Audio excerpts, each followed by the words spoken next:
Hello everyone, welcome to Dhanuka Agri Academy. In this video, we will discuss about agroclimatic zones of Bihar.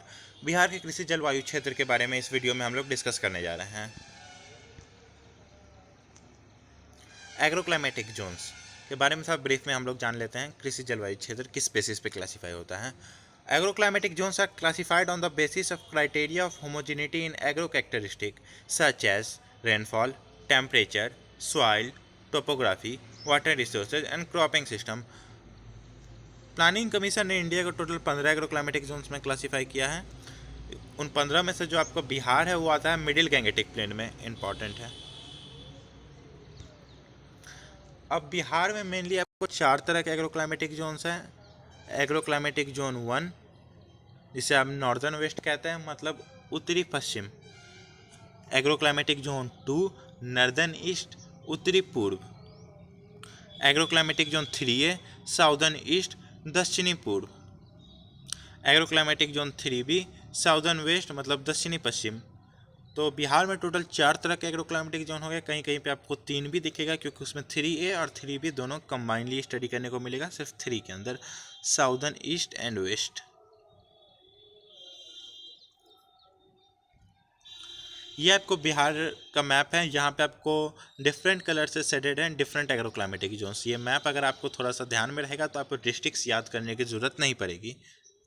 तो ये जो आपको ऊपर का पोर्शन आ गया, जहाँ पे आपको पश्चिमी चंपारण, पूर्वी चंपारण, सीतामढ़ी, शिवहर, मुजफ्फरपुर और सारण वगैरह जो आ रहा है, ये आपको एग्रोक्लाइमेटिक जोन 1 के अंदर आ रहा है. और येलो कलर का जो पोर्शन है अररिया, पूर्णिया, कटिहार वाला, ये आपको एग्रोक्लाइमेटिक जोन 2 के अंदर आएगा. और उसके जस्ट नीचे जो है भागलपुर, जमुई, ये सब एग्रोक्लाइमेटिक जोन 3A के नीचे आएगा. 3A हो गया ये. और ये आपको जो डार्क ग्रीन कलर से है वो आपको 3B हो गया, जहाँ पे आपको पटना, औरंगाबाद, गया ये सब आ रहा है. तो districts under each agroclimatic zone, तो ये हम लोग देख लेते हैं. एग्रोक्लाइमेटिक जोन 1 मतलब नॉर्दर्न वेस्ट, उत्तरी पश्चिमी में आपको आ रहा है वेस्ट चंपारण, ईस्ट चंपारण, सिवान, सारण, सीतामढ़ी, शिवहर, मुजफ्फरपुर, वैशाली, मधुबनी, दरभंगा, समस्तीपुर, गोपालगंज और बेगूसराय. तो एग्रोक्लाइमेटिक जोन 1 के अंदर आपको टोटल 13 डिस्ट्रिक्ट्स आ रहे हैं. एग्रोक्लाइमेटिक जोन 2 नॉर्दर्न ईस्ट, उत्तरी पूर्व के अंदर आपको आ रहा है पूर्णिया, कटिहार, सहरसा, सुपौल, मधेपुरा, खगड़िया, अररिया और Kishanganj. Agroclimatic zone 3A southern east, दक्षिणी पूर्व के अंदर आपको आ रहा है शेखपुरा, मुंगेर, जमुई, लखीसराय, भागलपुर और Banka.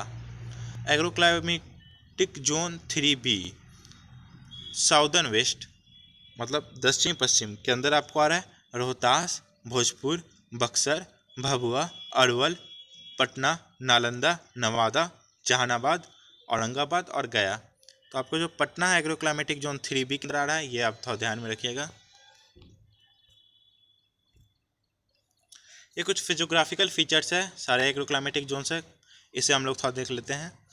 Agroclimatic zone 1 northern waste, उत्तरी पश्चिम के जो सॉइल हैं आपको वो आपको सैंडी लोम और लोम है. और पीएच जो है आपको 6.5 से लेके 8.4 तक के रेंज के है.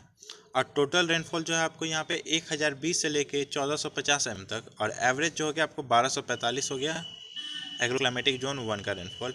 और टेम्परेचर आपको मैक्सिमम 36.6 डिग्री सेल्सियस और मिनिमम 7.7 डिग्री सेल्सियस.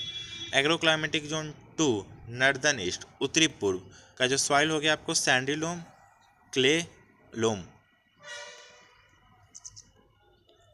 और आपका जो पीएच है आपको यहाँ का 6.5 से लेकर 7.8 के रेंज का है.